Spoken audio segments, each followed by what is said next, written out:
Interrupciones, IRQ, las van a conocer. Si ustedes ven un IRQ, se está hablando de una interrupción que viene del inglés Interrupt Request. Básicamente es, imagínense lo siguiente, un proceso dentro del procesador que se está ejecutando línea por línea de código que ha sido subido, y hay una interrupción. Esta interrupción se produce porque algo del hardware quiere intervenir, entonces el proceso tiene que parar de ejecutar las instrucciones que venía haciendo, atender a esa interrupción y luego continuar. Ejemplo, típico ejemplo. Estamos mirando un video de YouTube, queremos modificar el volumen, entonces cuando queremos modificar el volumen tenemos que ir con el teclado o con el mouse hacia el botón donde se puede subir el volumen. En ese momento el procesador que estaba encargado de reproducir el video hay una interrupción porque hay un llamado y vendría a ser, tiene que ver un poco no tiene que ver, pero es muy parecido a lo que pasa con los llamados al sistema, con el sistema operativo, pero en este caso directamente es el hardware que se comunica a través de un bus de dirección con el procesador y le dice, hace una interrupción, hace un alto acá porque hay un hardware que quiere de alguna manera hacer algo. Para un poquito con lo que venías haciendo, atender a esta interrupción y después podés continuar. Eso significa lo que son básicamente las interrupciones. Si ustedes revisan en su computadora, hay un apartado donde, dependiendo del sistema operativo que tengan, ustedes pueden ver las interrupciones que ustedes mismos han producido desde el momento que han encendido el sistema informático. Básicamente lo que se hace es un promedio, se calcula una media de la cantidad de interrupciones, porque no son exactamente, van a ver que pueden llegar a haber un montón de interrupciones si ustedes las buscan en el administrador del sistema operativo. Lo que ven es un promedio de interrupciones que se van dando a medida que ustedes están trabajando con la computadora, pero eso es algo que se puede ver.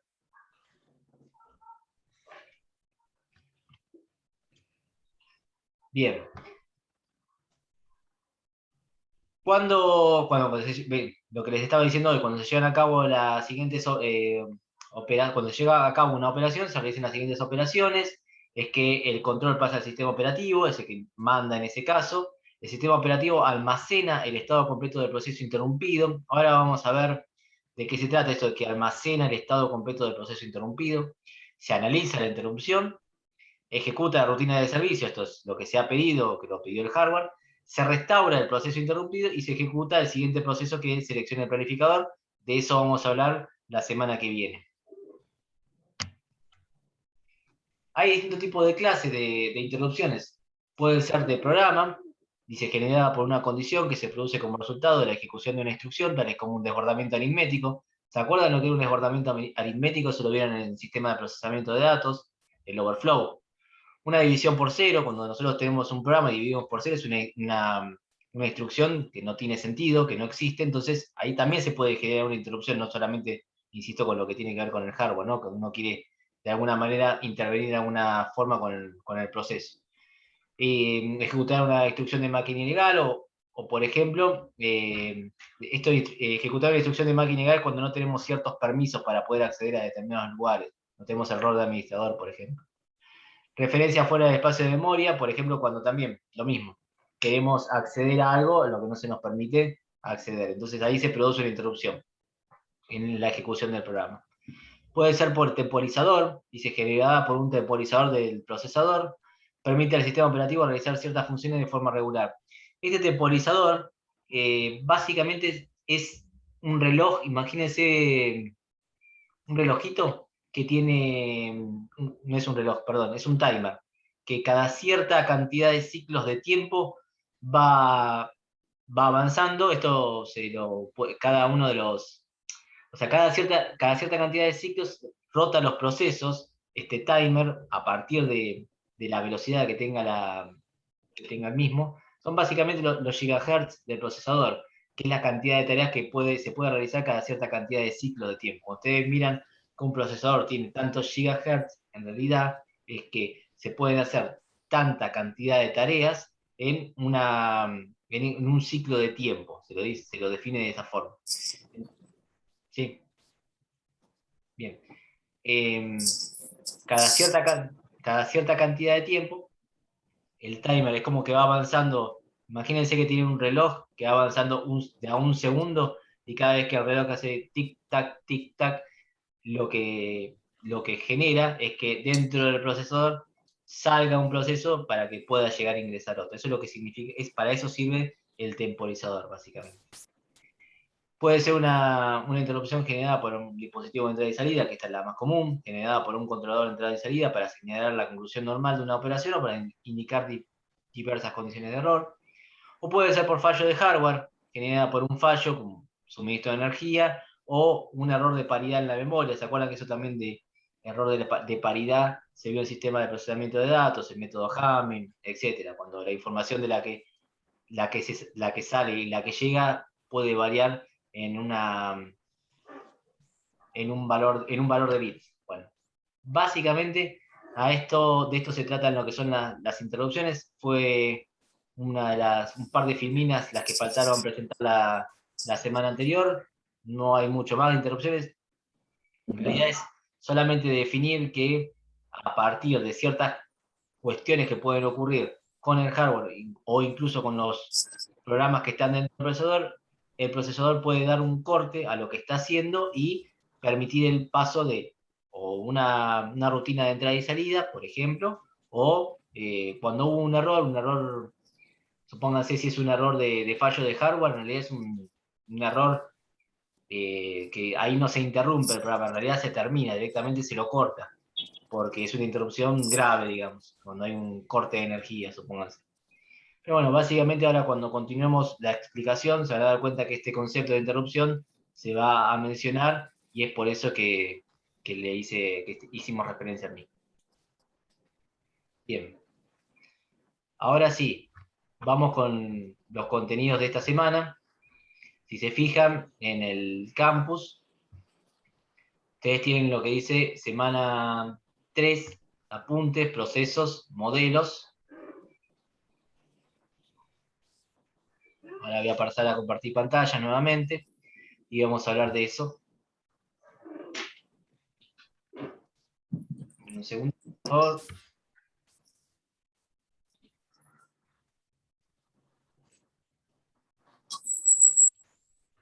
Ahí está.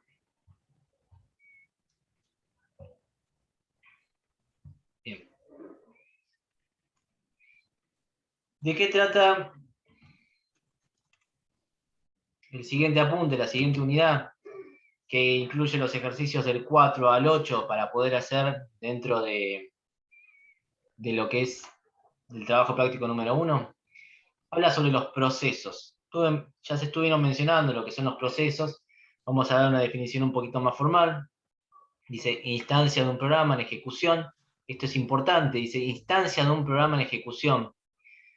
Esto quiere decir que no necesariamente tiene que ser todo el programa. Ustedes cuando realizan un código, todo el código es un programa, pero al no estar ejecutándose, no es un proceso. Cuando pasa a ejecutarse el programa que ustedes escribieron o una parte de ese programa, ahí ya se lo conoce como proceso. Básicamente, contiene, además del código del programa que se va a ejecutar, los registros, contador del programa, que esto ya vamos a ver de qué se trata, pero contador del programa es una dirección de memoria que guarda dónde el proceso porque supónganse que hay un programa que se está ejecutando, llega hasta cierta línea de código, hay una interrupción, esto que estábamos viendo antes, se atiende esa interrupción, después cuando se vuelve al programa no arrancamos desde el comienzo, sino que arrancamos de donde nos quedamos. Bueno, eso se guarda en lo que se conoce como contador de programa. Áreas de memoria, o sea, las que son las variables que tienen ese proceso, y todo lo relacionado para caracterizar y gestionar dicha ejecución, que eso lo vamos a ver más adelante. Varios procesos pueden compartir un procesador y se usa algún algoritmo de calendarización para determinar que termine uno y comience otro. Esto es muy importante lo que voy a decir ahora, y si no lo entienden, por favor interrumpan y tratemos de entenderlo para que quede claro. Partimos de la siguiente premisa. Un solo proceso puede ingresar en el procesador. Listo. Eso es algo que tiene que quedarles a ustedes muy grabado. Un solo proceso ingresa al procesador. ¿Cómo puede ser entonces acá que diga que varios procesos pueden compartir un procesador? ¿Se entiende lo que estoy diciendo? Yo parto sobre esto que les dije. Un solo proceso ingresa al procesador, el procesador puede ejecutar el sistema informático sin un solo procesador, el procesador solo puede ejecutar un proceso. Acá dice que varios procesos pueden compartir un procesador. ¿Me estoy Sí, sí, se contradiciendo? entiende, se entiende. Que Bien. siempre es un solo proceso, nada más que dependiendo de la velocidad que lo haga el procesador, es cómo varía la ejecución, ¿no? Sí, se alterna de proceso a proceso, bien, pero yo la otra vez en otra comisión utilicé un ejemplo, a ver si se entiende este ejemplo. Supónganse que todos ustedes tienen que retirar dinero al banco. El dinero se retira dentro de un cajero automático. ¿Vieron el cuarto donde se puede ingresar a un cajero automático? Para ingresar al cajero automático hay que entrar al banco. Entonces, si yo les pregunto, ¿dónde están todos ustedes dentro del banco haciendo una fila para poder ingresar al cajero para poder retirar dinero? Porque solamente por cuestiones, no sé, de salubridad puede ingresar una persona al cajero. Yo les pregunto a ustedes, ¿dónde están? Me van a decir que están en el banco. Están todos en el banco. Pero retirando dinero solamente uno. El que pudo entrar al cajero, el que está haciendo el trámite en el cajero, es solo una persona. Porque hay un solo cajero y solamente puede entrar uno solo. Y el resto sí, el resto se queda en espera. El resto es como que se queda haciendo la fila en el banco. Si yo les pregunto a todos, ¿dónde están? Estamos en el banco, sí, pero ¿están siendo atendidos? No, porque hay uno solo que está siendo atendido, que está haciendo el trámite en el cajero automático. El resto está esperando haciendo la fila. No, eso es lo que quiere decir acá cuando dice varios procesos pueden compartir un procesador. O sea que hay varias personas que están dentro del banco, pero interactuando con el cajero automático, que es el que le está dando dinero, solo uno. El resto se queda en la fila. Entonces, eso es lo que quiere decir. Hay varios procesos que están todos en el procesador, pero no están dentro del procesador. Uno solo puede ser el que esté interactuando con el procesador, el que se está ejecutando. El resto se queda esperando. Lo que dice también acá es que se utiliza un algoritmo de calendarización para determinar que termine uno y comience otro. Ejemplo, vamos a la misma situación, estamos en el banco haciendo una fila. Bueno, puede ser que, no sé, aparezca una mujer embarazada, entonces tenga prioridad y pase adelante del resto. Puede ser que haya una persona muy mayor que también tenga prioridad con respecto al resto de nosotros. O alguno que diga, no, pero yo tengo un trámite, tengo que hacer un trámite muy corto, o yo ya vine antes, entonces tuve que entrar y salir, puedo pasar. Bueno, eso es un algoritmo que acá se mencionan algunos, hay muchos más, pero solamente mencionamos algunos, el FCFS, First Come, First Server, que es básicamente lo mismo que un FIFO, un Round Robin, que ya vamos a ver de qué se trata, uno de prioridades, que tendría que ver esto con lo que les estuve mencionando de la mujer embarazada, o un short job first, que quiere decir el trabajo más corto primero. Esos son los algoritmos que nosotros vamos a ver para poder determinar qué proceso tiene la posibilidad de estar interactuando con el procesador y cuáles están esperando. Obviamente esto es muy dinámico. Nosotros ni nos damos cuenta de que estos algoritmos actualmente están ocurriendo dentro de nuestro procesador. Para nosotros está todo funcionando al mismo tiempo. De hecho, si alguno de ustedes tiene ganas ahora, no tiene nada que hacer y está usando una computadora, entren al administrador de tareas y fíjense cuántos procesos y subprocesos están en este preciso momento ahí o sea, hay uno solo que está en el procesador, pero hay un montón de procesos que van a estar esperando ser atendidos, digamos, en la cola del banco. Cualquiera que quiera, si tienen ganas, lo comentan, van al administrador de tareas y se fijan la cantidad de procesos. Puede ser que, por ejemplo, yo tengo 73 del segundo plano. Sí, y de primer plano nos dice, 7 aplicaciones. bien, son 7 Administrador de aplicaciones. tareas, Los otros navegador. son subprocesos, ya eso lo vamos a ver en la segunda unidad, pero son 7 que tenés ahora trabajando que están ahí, hay uno adentro y 6 afuera. Y en realidad son Claro. todos los demás. ¿Cuándo dijiste 100? ¿Puede ser? 73 en el segundo setenta y plano. tres Bueno, hace una cosa, abrí algo más, y fíjate cómo te varía en uno, o sea, abrí una aplicación más, y va a ser que te va a variar en uno de esos 7, vas a tener 8 y esos 73 ¿cuántos más se vuelven a crear, que esos son Abrí el subprocesos. mail y tengo 77 ahora. Bueno, pero vos dijiste, Bueno, cuatro. abrí una sola cosa. O sea, en primer plano tendrás que tener 8 y se te fueron a más, 4 más. Bueno, eso ya lo vamos a ver, pero son un montón, ¿se dan cuenta? No es que, de todas maneras, en el administrador de tareas lo que aparece es como que están todos en este preciso momento adentro del procesador, cosa que no pasa. Lo que hace el administrador de tareas calcula una media, si se fijan también tienen que tener algunos gráficos ahí, calcula un promedio entre todos los procesos que cada cierta cantidad de ciclos de tiempo están dentro del procesador. Básicamente es eso lo que pasa, porque es tan dinámico, tan veloz, que no nos podemos dar cuenta, o no habría forma de determinarlo con tanta precisión como lo maneja el administrador de tareas.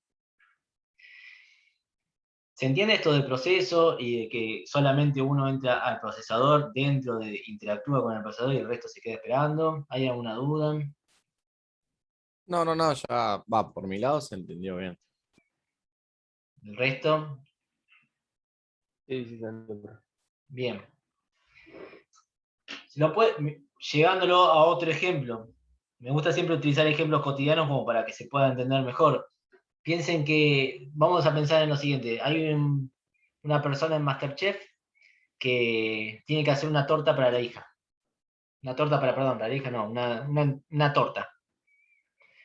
Entonces, ¿qué tiene que tener esta persona en MasterChef?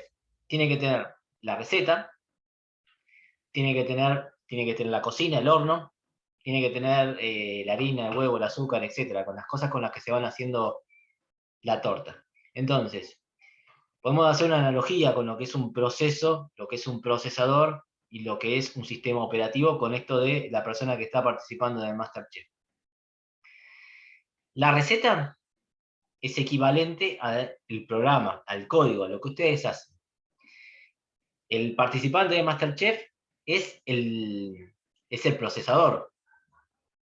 Los ingredientes vienen a ser los dispositivos de entrada y salida de un sistema informático. El proceso es básicamente que esta persona de MasterChef lea la tarea, utilice los ingredientes y vaya horneando la torta. No sé si se entiende más o menos la analogía, pero viene a ser un poco como lo que les estoy diciendo. Es el de MasterChef es el rol que cumple el sistema operativo, es el que determina cuándo una cosa, cuándo otra. Los ingredientes de la torta son los dispositivos de entrada y salida, y la receta es el programa, es el código, es lo que ustedes hacen. Bueno, espero que se haya entendido un poquito mejor con este ejemplo. Pasamos a ver lo que sigue. Los modos de usuario. Existen, a la hora de ejecutar un proceso, dos formas distintas, dos modos distintos. Una es la de modo usuario y la otra de modo kernel. La de modo kernel es la de modo núcleo. Básicamente, ¿cuál es la principal diferencia entre estos dos modos de ejecución? Lo que se le permite hacer a uno y lo que se le permite hacer a otro. O sea, las libertades o los accesos que tiene el de modo usuario y el de modo kernel. La mayoría de los procesos se ejecutan en modo usuario. Ejecutarlo en modo usuario es como dijo recién Tomás. Y ahora fui y abrí el mail, dijo. Bueno, ahí está ejecutándolo en modo usuario, porque él es el que decide ir al modo, ir a la aplicación mail, abrirla e interactuar. Obviamente, Tomás no puede ir al kernel del sistema operativo y decirle, bueno, en vez de guardarle el mail en esta dirección de memoria, ahora quiero que la guardes en tal otra porque quiero yo. Eso no lo puede hacer el usuario, pero eso sí lo puede hacer el kernel. O sea, el sistema operativo sí es el que decide eso y es el que permite generar esa interacción. De todas maneras, que un proceso se ejecute en modo usuario, en modo kernel, es algo que se va alternando constantemente. No es que un proceso únicamente se ejecuta en modo usuario o únicamente en modo kernel. No, es algo que se va interactuando constantemente. ¿Cuándo necesitamos del modo kernel? El modo usuario es básicamente siempre, cuando se está utilizando cualquier proceso, interactuando con un usuario. El modo kernel tiene que ver cuando nosotros le pedimos al sistema operativo, a través de una llamada al sistema, que necesitamos de la utilización de algún hardware. Entonces ahí directamente tenemos que comunicarnos con el sistema operativo, que vaya a su núcleo, que se fije dónde está ubicado el dispositivo de entrada y salida que nosotros querramos y darnos esa utilización. Por ejemplo, si ustedes están programando en C y en un momento que están utilizando, programan en modo usuario, digamos, están interactuando con otra persona, pero cuando están escribiendo el código dicen, bueno, escriben printf. Al escribir printf, ustedes están pretendiendo que lo que pongan entre comillas se muestre por pantalla. Pero ese se muestre por pantalla es a partir de la utilización de un dispositivo de entrada y salida, que en este caso es un monitor. Entonces, en ese preciso momento que ustedes llegan al printf, estarían pasando que ese programa que se venía ejecutando en modo usuario se pase a ejecutar en modo kernel, porque le tienen que pedir a través de una... Imagínense que se viene ejecutando el programa. Hay una interrupción, eso que estuvimos viendo antes, hay una llamada al sistema, el sistema operativo les da la autorización de que pueden acceder al monitor y ahí se imprima lo que ustedes quisieron escribir. Otra situación, a lo mejor a la que ustedes están acostumbrados también, es cuando están utilizando una variable. Ustedes están cargando un dato por teclado de una determinada variable y esa variable, obviamente, al modificársele un dato, o por ejemplo que esté en un bucle, al modificarse la variable, esa variable tiene que cambiar su valor en la dirección de memoria en la que esté. La memoria forma parte del kernel, del modo kernel. Entonces, se venía ejecutando el programa en modo usuario, cuando aparece la variable y se tiene que modificar el valor, aumentar o decrementar, tiene que irse al modo kernel para que se vea modificado, para que se guarde otro valor en la memoria que se estaba utilizando. Entonces, es algo que constantemente los procesos se van ejecutando, no en un solo modo o en el otro, sino que hay una interacción constante entre los distintos modos, usuario y kernel. ¿Se entiende esto? Sí, sí. Bueno. Sí, sí, se entiende. ¿Qué cosas me preguntan, chicos?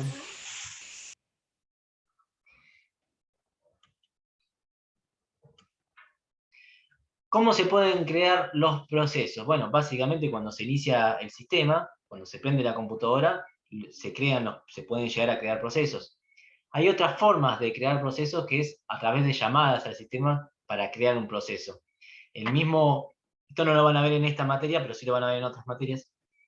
Ustedes al estar haciendo una línea de código, pueden de alguna manera ya crear un proceso nuevo. No, perdón, no es un proceso nuevo, sino que es un proceso, ahora le voy a dar las características que tiene que tener. Una de las funciones se llama fork entre paréntesis, es una función entera, que esto es para si están utilizando Linux. En Windows es create process. Ustedes escriben esa función, lo que va a pasar, es que dentro de ese programa que ustedes estén haciendo, aparezca un nuevo programa, que se lo conoce como programa hijo, que trae toda la información anterior que venía con ese programa, y a partir del momento que ustedes llaman a la función for, a partir de ese momento se crea un programa distinto, nuevo, que contiene información del anterior, pero que a partir de ahí se maneja por su propia cuenta. Es como si, yo voy a hacer otra vez una analogía, alguno de ustedes en este preciso momento se lo clona. Si a ustedes se los clona, o en realidad un proceso de clonación biológica, cada vez que se clona un ser vivo, se lo clona desde que nace. Digamos, si quieren clonar a alguien mío, el clon va a ser bebé en principio. En este caso, cuando nosotros, imagínense que ustedes están así ahora, llaman a la función fork y aparece otro similar a ustedes, con las mismas características, con la misma memoria, o sea, se acuerda de todo lo mismo que hicieron ustedes, pero a partir de ahora en más son dos personas que van por caminos distintos. Existen los procesos hijos, creados a través de estas funciones, y se pueden crear hasta un proceso nieto. O sea, se puede crear dos procesos dentro de un mismo proceso, que es básicamente vieron que recién Tomás estaba hablando de la cantidad de procesos que tenía en primer plano y en segundo plano. Bueno, lo de segundo plano es que dentro de un proceso se crearon otros procesos. Entonces, todos responden al mismo proceso original, con la misma información. Fíjense qué le pasó cuando abrió Gmail. Un nuevo proceso en primer plano y 4 nuevos más, 4 en segundo plano. Bueno, son que dentro de un mismo proceso se fueron creando algunos otros más. Ya lo van a ver en otra materia cuando tengan que programar y crear procesos a partir de esto, de estas llamadas al sistema que son funciones, básicamente. Una petición de usuario puede ser que lo que nos permita crear un proceso nuevo, es cuando básicamente le damos doble clic a algún lugar, no hay mucho más, no hay mucha más ciencia que esa, darle doble clic a un icono, aparece un nuevo proceso, por supuesto, como hizo Tomás con Gmail. O el inicio de un proceso por lotes, sistema de cola de trabajo en los servidores. Esto es cuando no hay interacción con el usuario, y esto funcionaba mucho antes, cuando hablábamos de las tarjetas perforadas, no sé si se acuerdan de los sistemas computacionales antiguos. Todavía en los servidores sigue pasando un poquito esto, que no hace falta ningún tipo de interacción con nadie, sino que los procesos se van creando a medida que se vaya necesitando algo que ya fue predeterminado. Por eso es que funciona de esta forma con los servidores.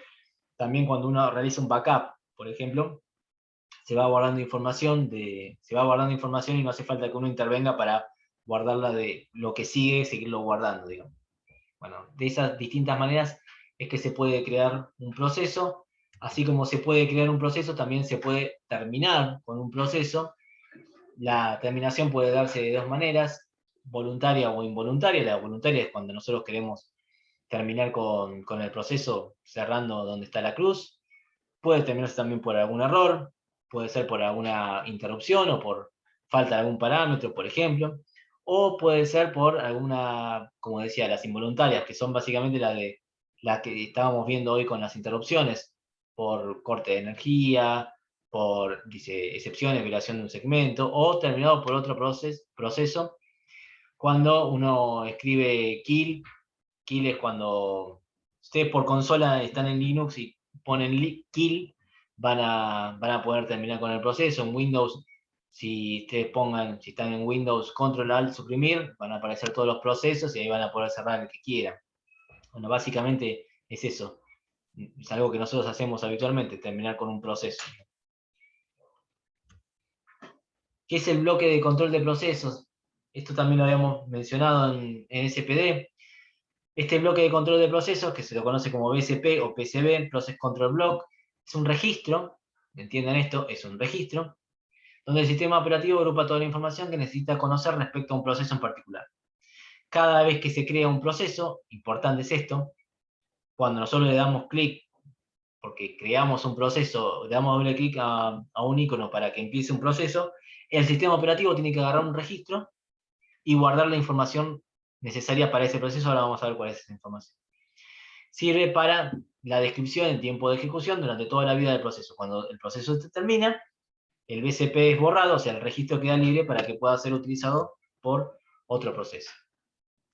La información que se almacena dentro del BCP es el ID del proceso, o sea, la dirección de donde está ubicado, eso lo decide el sistema operativo. El estado del proceso, que es lo que vamos a ver más adelante, si está listo, está bloqueado, etc.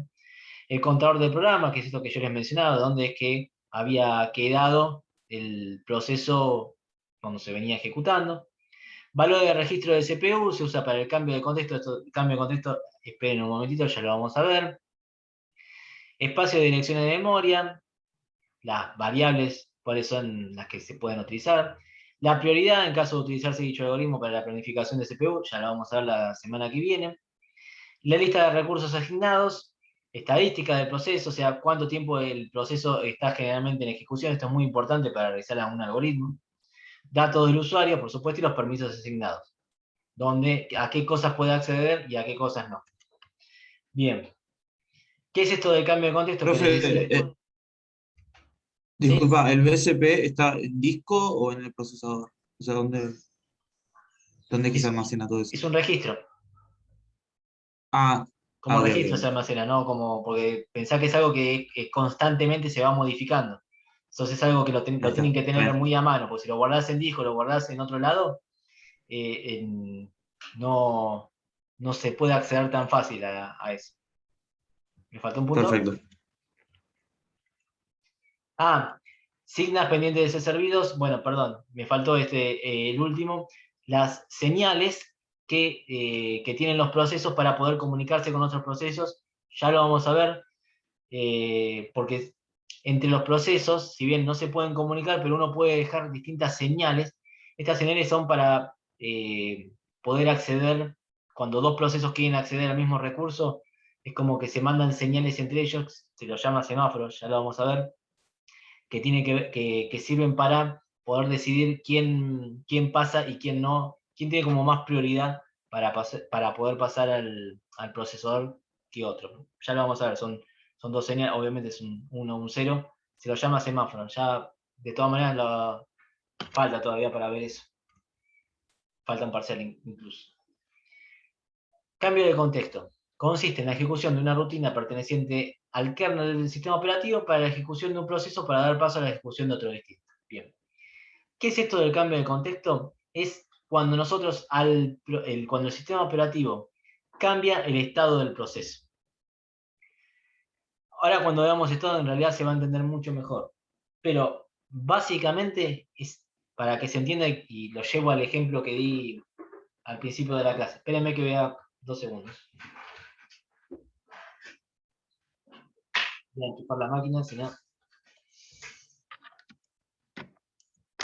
¿Qué es esto del cambio de contexto? Bien. Voy al ejemplo que les dije hoy del banco. Imagínense que hay personas, una sola persona está dentro del cajero automático y varias personas están esperando afuera, haciendo la cola queriendo entrar. Y como la cosa se pone un poquito turbulenta, hay un patobica. Imagínense que hay un patobica afuera del cajero, que es el que decide quién pasa y quién no. Porque siempre había problemas, porque a veces venía gente que decía tener prioridad, cuando en realidad no la tenía. A veces al cajero quería entrar más de una persona. Entonces tuvieron que poner un patobica, que es el patobica vendría a ser en nuestro caso el sistema operativo. Cuando hay una persona dentro del cajero, sale esa persona porque terminó o porque el patobica se cansó de que estuviese dentro del cajero y lo saca, y entra otra persona, la persona que estaba dentro del cajero pasa a estar afuera, y la persona que estaba afuera pasa a estar adentro, diciendo, no estoy diciendo nada importante, pero eso para la persona significa pasar de estar adentro a estar afuera o estar de afuera a estar adentro. Eso es lo que se conoce como cambio de contexto. En el caso de los procesos es estar, ya vamos a ver los distintos estados del proceso, es estar ejecutándose o no estar ejecutándose. O sea, estar dentro del procesador o estar fuera del procesador es lo que se conoce como cambio de contexto. Ya vamos igualmente a hablar un poquito más cuando veamos los distintos estados de los procesos, cuál es el rol que influye en este cambio de contexto. Pero bueno, básicamente es cambiarle el estado al proceso. Cambiar el estado del proceso. Quédense con eso por ahora. Bien. ¿Cuál es la motivación del cambio de contexto? Dice, bueno, una computadora que dispone de un único microprocesor solo puede ejecutar un programa al mismo tiempo. Para simular la ejecución simultánea de 2 o más programas, sería posible tener un programa y reanudarlo en otro momento sin perder información. Los programas alternan la ejecución durante cortos periodos de tiempo, aparentando que se juntan todos a la vez. A esto se lo conoce como ejecución concurrente. Ya vamos a ver de todas maneras también toda una unidad de lo que es la concurrencia, cuando llegan varios procesos al procesador y uno tiene que decidir quién pasa y quién no. Eso se hace a través de algo, si bien hoy ya utilizamos los algoritmos que están, que los maneja el sistema operativo, cuando veamos concurrencia ustedes van a tener que generar los algoritmos para decidir quién pasa y quién no y cuánto tiempo pasa. Bien. ¿Cuál es el funcionamiento del cambio de contexto? Bueno, se necesita la intervención del hardware, gracias a las interrupciones por el propio computador. Es posible expulsar el programa en ejecución para dar paso al siguiente. El sistema operativo realiza esto. Salva el estado del programa que se está ejecutando, se lo salva en el BCP. Selecciona otro programa para ejecutar, restaura el estado del programa seleccionado y ejecuta el programa seleccionado. No les está diciendo mucho esto, lo estoy diciendo rápido porque hasta que no veamos bien lo de los estados de los procesos, creo que no se va a entender. Aguanten un poquito que ya se va a mejorar todas estas definiciones que estoy dando. Cuando lleguemos a este momento que tiene que ver con los estados del proceso. Es la situación en la que encuentra el proceso dentro del sistema. Cuando se produce un suceso que altera las condiciones del sistema, puede modificar el estado de uno o varios procesos. Esto se lo conoce como interrupción. Es lo que nosotros también hemos visto como interrupción. A esto se lo llama evento y a la modificación del estado se lo llama transición de estado. Vamos a ver entonces los distintos modelos de cómo pueden llegar a estar los procesos. Este modelo, el de 2 estados, básicamente no se usa, pero es para que tengan una idea nada más. El proceso puede estar, una vez que se crea, puede estar o no ejecutado, a menos que se lo active, o ejecutado, a menos que esté en el procesador. Puede pasar algo que se lo detenga y pase a estar a no ejecutado. En este caso, en este modelo, no hay la intervención del hardware. Todo esto que estoy diciendo a lo mejor lo digo muy rápido, pero tienen que anotarlo porque después van a haber preguntas teóricas.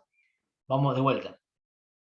El proceso entra digamos, al procesador. No es que entra dentro del procesador, sino que está ahí esperando ser activado. Una vez que es activado, entra al procesador y tiene dos opciones. O salir, si sale es porque terminó. Si sale es porque todas las líneas del código que se pretendían que se ejecuten, se ejecutaron. O por algún motivo que no es la intervención de un hardware, que solamente por la intervención del sistema operativo pasa de ejecutado a no ejecutado. Luego va a activarse hasta que en algún momento termina de su línea de código y se sale.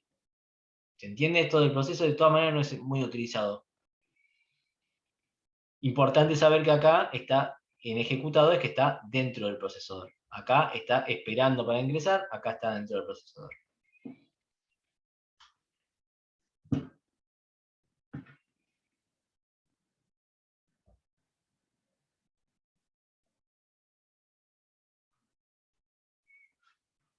Bien. Sigo entonces.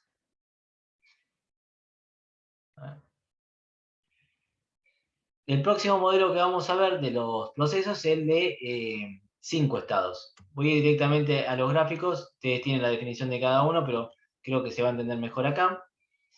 Este modelo de 5 estados dice lo siguiente, tenemos el proceso nuevo, fíjense que en el modelo de 2 estados no estaba el estado nuevo. El estado nuevo es cuando se lo crea al proceso. Cuando se lo crea el proceso, toma el sistema operativo, lo primero que hace el sistema operativo es asignarle un registro para generar el BCP. Estamos acá, sistema operativo solamente está en esta parte cuando el proceso está en este estado. Obviamente todo esto es en milésimas de segundos, es un modelo, es algo que en la realidad es muy difícil de entender, pero piensen lo siguiente, acá el sistema operativo es el que tiene el control, crea el BCP, lo único que hace. Inmediatamente se lo admite. ¿Esto qué quiere decir que se lo admita? Que se lo admita quiere decir que pasa a la memoria principal. Está en listo. Es decir, llegó al banco y se puso a hacer la cola. Acá. ¿Qué puede pasar? Que lo dejen pasar al cajero.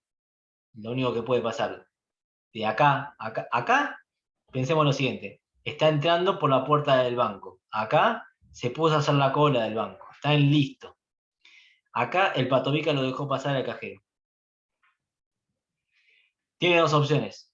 Salir, volver a la cola. ¿Qué sería esto de volver a la cola con volver a la memoria principal? O puede pasar que esté bloqueado. Bueno, vamos a pensar lo siguiente. Vamos con el ejemplo del banco. Llega la persona, entra al banco, llega, está haciendo la cola. El patobica lo deja pasar adentro del cajero. Está acá, está sacando dinero, no sé, haciendo una transferencia, etc. El patobica nota que esta persona está tardando mucho, porque tiene que activar, porque no quiere que tarde tanto la gente, porque si no se pone en medio impaciente. Entonces, después de que hizo 2 o 3 trabajos después hizo 2 o 3 acciones dentro del cajero, y dice, no, pará, flaco, ya se terminó tu tiempo, salí afuera. Quédate de vuelta en la fila. Pero no, quédate afuera en la fila. Sale y se pone otra vez en la cola de listo, vuelve a la memoria principal. Esta es una opción, porque está tardando mucho acá, no lo queremos tanto tiempo, o porque ya de antemano el patobica tiene la instrucción de que si pasa más de 5 minutos, la persona puede estar dentro del cajero 5 minutos, pasa más de 5 minutos hay que sacarlo.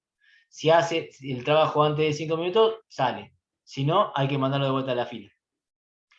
O la otra opción es que haya habido un evento. ¿Qué quiere decir esto de que haya habido un evento? Una llamada, una interrupción por hardware. Es decir, está dentro, ejecutándose, está dentro del cajero. Imagínense que lo llaman por teléfono. Si lo llaman por teléfono, lo que pasa es que no puede seguir dentro del cajero, no puede seguir dentro del procesador. Porque dentro del cajero no se escucha bien el teléfono. Entonces tiene que salir. ¿Va a la cola? No, porque una persona no puede estar hablando por celular dentro del banco. Entonces pasa a estar en un estado que se lo conoce como bloqueado, donde hasta que la persona no atienda la llamada por teléfono que le hicieron, no puede volver a ingresar. Pero no vuelve a ingresar directamente al cajero. Si vos saliste de dentro del cajero automático, para volver a ingresar al cajero, tenés que volver a hacer la fila. Volvés a hacer la fila y de vuelta cuando el patobica quiera vas a pasar. Básicamente esto de la llamada por teléfono es una llamada de hardware. Ustedes dicen, pero bueno, no conviene entonces hacer tantas interrupciones de hardware porque si no el proceso que está ejecutando, por más que yo en este momento esté en este proceso trabajando, cuando quiero utilizar la intervención del hardware, el proceso automáticamente se bloquea. Cuando se bloquea, tiene que salir del cajero, el patobica deja pasar a otro inmediatamente. Porque una de las misiones del patobica es que el cajero esté todo el tiempo funcionando, esté todo el tiempo haciendo trámites. Entonces, cuando interviene el hardware, sale, pero tiene que salir del banco, atiende esa llamada, y cuando vuelve a entrar, no puede pasar otra vez al cajero, sino que tiene que volver a hacer la fila para que después en algún momento lo dejen entrar al procesador. Una vez que termina de hacer todos sus trámites, pasa al estado saliente. En este estado, otra vez toma el control del sistema operativo, borrando el BCP y dejándolo libre para otro. ¿Se entiende este modelo? Sí, bro. Sí, ¿Seguro? sí. ¿No hay pregunta? Espera. No, con el ejemplo se yo entiende. tengo una pregunta. ¿Sí? Para pasar al estado bloqueado, ¿lo puede decidir también el sistema operativo o siempre es decisión del proceso en sí? No, no es que es decisión del proceso. Pasarlo al estado bloqueado pero también lo pasa el sistema operativo al estado bloqueado. El que cambia el estado es el sistema operativo. Lo que pasa es que pasar el estado bloqueado significa que pasó algo, hubo una intervención del hardware. Ah, ok. Claro, pasa Entonces, que como vos en el ejemplo dijiste que, por ejemplo, tenía una llamada, entonces era por algo que le pasó al bueno, proceso pero que tenía que imagínate, pasar. claro, pero sí, le pasa el proceso. Cuando el patobica ve que el tipo de adentro del cajero atiende el teléfono, lo agarra, lo saca y lo manda fuera del banco. Dice, no, acá no puede estar, tenés que estar Ah, fuera del banco. Eso sería. ok, ok, ok. Ok, ok, listo. Entonces, para que se entienda, estos tres estados, acá, perdón, digo de vuelta, mejor. Estos dos estados, perdón, de vuelta. Esto es lo que se conoce como cambio de estados. Cambiar de estado es estar acá, cambio de estado, no, perdón, cambio de contexto, no me sale la palabra, perdón, cambio de contexto. Estar acá y estamos en un contexto, estamos dentro del procesador. Estamos acá, estamos fuera del banco. Estamos acá, estamos dentro del banco haciendo la fila.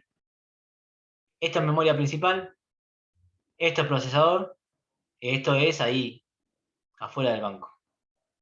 Puede, perdón, llevándolo mejor, no es que está fuera del banco, sino que se queda ahí dando vueltas, pero no está en la zona de ingreso cercano al banco. Fuera del banco ya lo vamos a ver bien en qué estado tiene que estar. Esto es básicamente de lo que se tratan estos modelos, estos cambios de contexto que estuvimos viendo. Las interrupciones suceden cuando pasamos de acá a acá, una interrupción, algo del hardware. Pero esto es tan sencillo como el ejemplo que les puse hoy. Estamos mirando un video de YouTube, estamos mirando un video de YouTube, se está reproduciendo el video. Queremos modificar el volumen. Vamos acá, acá y acá. O sea, es un costo muy grande realizar ese cambio de volumen, aunque nosotros subimos, bajamos el volumen de un video sin preocuparnos, pero para el sistema operativo, para nuestro sistema informático, es un trabajito estar acá, sacarlo, bloquearlo, pasarlo de vuelta a la fila, porque tenemos que tener en cuenta también cuántos procesos tenemos. Fíjense que hoy el compañero dijo que tenía 70 y pico de procesos. Pasarlo de vuelta a la fila, digan que seguramente debe tener un procesador muy veloz que le permite entrar y salir constantemente al procesador, porque si no, costaría bastante hacer todos estos trámites que les estoy mencionando para los distintos cambios de estado. No obstante, Este tampoco es el modelo que se utiliza en la actualidad. El modelo que se utiliza en la actualidad es este que les voy a mencionar ahora, que es el de 7 estados, que es el que básicamente nos interesa y con el que básicamente vamos a trabajar nosotros, donde aparecen los procesos suspendidos. Voy de vuelta, los procesos en estado suspendido, ¿no? Listo suspendido o bloqueado suspendido. Ya les paso a explicar, llevándolo nuevamente al ejemplo que les mencionaba hoy del cajero. Esto que está acá es el modelo de 5 estados, ¿ven? Es lo mismo. No hay modificación. Se agrega esto. Entonces, explicar esto es básicamente explicar lo mismo que está explicando hoy. ¿Qué vendría a ser esto? Bueno, veamos. El proceso se crea, lo repito nada más que como para repasar. El sistema operativo toma el control, crea el BCP, pasa inmediatamente o a estado listo o a estado suspendido. En el ejemplo que estaba diciendo hoy es, llego al banco, voy directamente a hacer la cola o, supónganse, esto en un sistema informático vendría a ser la memoria principal, puede pasar que la memoria principal o el banco estén repletos. Si la memoria principal está repleta, la memoria principal me va a decir, no, espera afuera. ¿Qué quiere decir esperar afuera? Andate a la memoria secundaria. Si yo estoy en la memoria secundaria, es como que me quedé afuera del banco. Llegué al banco, quise entrar, no me dejaron pasar porque el aforo del 30% que tienen que tener no daba, entonces me quedo afuera. Y paso a estar en un estado listo suspendido. ¿Qué puede pasar? Que se haya ido gente, entonces directamente paso a listo o, perdón, paso directamente a listo y una vez que estoy haciendo la cola dentro del banco, puedo pasar al cajero automático. ¿O qué puede pasar también? Que yo estaba en estado de listo, o sea, estaba dentro, perdón, estaba listo, estaba haciendo la cola, pasé al cajero, entré, me llaman por teléfono, de vuelta, el mismo ejemplo. Entonces, ¿qué hace el Patovica? Me saca. Pero se da cuenta de que cuando me saca hay un montón de gente dentro del banco. Entonces me dice, no, pero no te puedes quedar acá dentro del banco, tenés que irte afuera. Entonces paso a estar bloqueado, suspendido. Tengo que estar afuera del banco, tengo que estar en la memoria secundaria. Una vez que estoy en la memoria secundaria, estoy bien afuera del banco, para poder de nuevo ingresar al banco tengo que hacer la cola que estaba afuera del banco, para pasar adentro a hacer la cola que está dentro del banco, para poder de nuevo pasar al cajero a hacer mi trámite. Es decir, esto que está acá, listo suspendido y bloqueado suspendido, es la memoria secundaria, es el disco. Esto que está acá es la memoria principal. Esto es el procesador, acá es donde interviene el sistema operativo, en el nuevo y en saliente. ¿Se entiende este ejemplo? Con la relación que hice con el banco. Sí, profe. ¿Y suspensión qué sería? Como suspensión. Ahí hay una Claro, flecha. sería de ejecutando a Se listo copó suspendido se directamente. llenó la memoria principal y lo tuvimos que sacar. Hay mucha gente, imagínate que no estaba, llega gente que antes no estaba haciendo la cola, sino que, por ejemplo, vino gente con prioridad. Acá había, no sé, máximo 10 personas pueden estar haciendo la fila, pero llega una mujer embarazada, o llega una persona muy mayor, o alguien, no sé, en silla de ruedas. Entonces, bueno, no, hay que darle prioridad a esa gente. Entonces, cuando hay que darle prioridad a esa gente, los que estaban ya en la fila tienen que salir afuera. Esto ya lo vamos a ver cuando veamos los algoritmos. Hay algoritmos que se manejan con prioridades. Lo mismo que les estoy diciendo de una fila. Hay gente que tiene prioridad para pasar. Bueno, hay programas que tienen, procesos, perdón, que tienen prioridad de ser ejecutados. Entonces, si había una fila muy larga, la memoria se llena, tiene que también salir a la parte de suspensión, pero va directamente a la parte de listo suspendido. No es que pasó primero por el bloqueo, o sea, no lo llamó nadie, no hubo ninguna intervención de hardware. Es porque la memoria no te alcanza y tienes que irte afuera. Por eso no conviene muchas veces tener tantos programas abiertos al mismo tiempo, porque si no, ¿qué pasaría acá? Miren lo siguiente, vamos a pensar lo siguiente. Hay una persona que está dentro del cajero. Lo llaman por teléfono, sale. Como hay mucha gente, el Patovica lo agarra y lo saca afuera. Pero supónganse que por alguna cuestión esta persona que sacaban afuera, no sé, es una mujer y está embarazada. Entonces, tiene prioridad. Y le dicen, pero che, le dicen a Patovica, ¿cómo vas a sacar a esta mujer que está embarazada? La dejaste afuera con el frío que hace, dejala que pase. Y pero el Patovica que estaba al lado de la puerta, ¿qué tiene que hacer? Tiene que salir del banco, ir a buscar a esa persona y traerla. En ese caso, fíjese lo que le cuesta al Patovica salir del banco, porque siempre está en la puerta, se le pueden colar, se le pueden meter. Tiene que salir, ir a buscar a esta persona que está a unos cuantos metros y traerla de vuelta a que vuelva a ejecutarse. ¿Por qué? Porque estuvo mal, la llamaron, bueno, una llamada cortita, fue qué sé yo. Entonces, eso es un cambio de estado también. La persona estaba, el proceso estaba ejecutando, pasó a estar bloqueado, pero para el sistema operativo, ir a buscar un proceso que estaba listo suspendido es mucho más costoso a nivel energético que ir a buscar un proceso que estaba en la cola de listo. Entonces, los cambios de estado hay que tener cuidado, nosotros no tenemos ese cuidado, pero al sistema operativo le ocasiona un gasto energético muy grande tener que ir a buscar algo que esté en la cola de listo suspendido, no tanto lo que esté en la cola de listo. O sea, conclusión, no hay que tener muchos programas abiertos al mismo tiempo porque se puede llenar la memoria, es muy difícil de llenar la memoria, pero se puede llegar a llenar. Y cada vez que queremos ir a buscar un programa que el sistema operativo decidió, si el sistema operativo decidió sacarlo de la memoria principal es porque normalmente ese programa no se utiliza mucho también, es otra de las cuestiones, ¿no? Para ir a buscar ese programa que no se utiliza tanto, al sistema operativo le ocasiona un gasto muy grande hacer ese cambio de contexto. Este salto es muy costoso para el sistema operativo. Es como les dije, como un Pato Viga que tiene que, en vez de agarrar gente que estaba ahí en la fila a mano, tiene que salir por fuera del banco a buscar gente para traerla para que ingrese otra vez al cajero automático. ¿Se entiende esto? Esto del cambio de contexto también hay que pensarlo en términos del gasto que se genera al sistema operativo realizar cuando tiene que ir a buscar algo tan lejos y no algo que le quede tan cómodo. ¿Alguna pregunta, duda? Cuando decís gasto, te referís simplemente a gasto a nivel energético, ¿no? Gasto energético, sí, gasto de No es que trabajo se de... desgasta literalmente el procesador. No, que se diga. Es un cambio de contexto que no le gusta hacer. Como ya te digo, como el Patuica que tiene que salir, en vez de llamar a la que está más cercano, tiene que ir a buscarlo, es un gasto. Claro. No es algo cómodo. Lo cómodo sería que estuviese ahí de forma cercana y pueda ingresar de forma fácil. Ok. ¿Alguna pregunta, duda?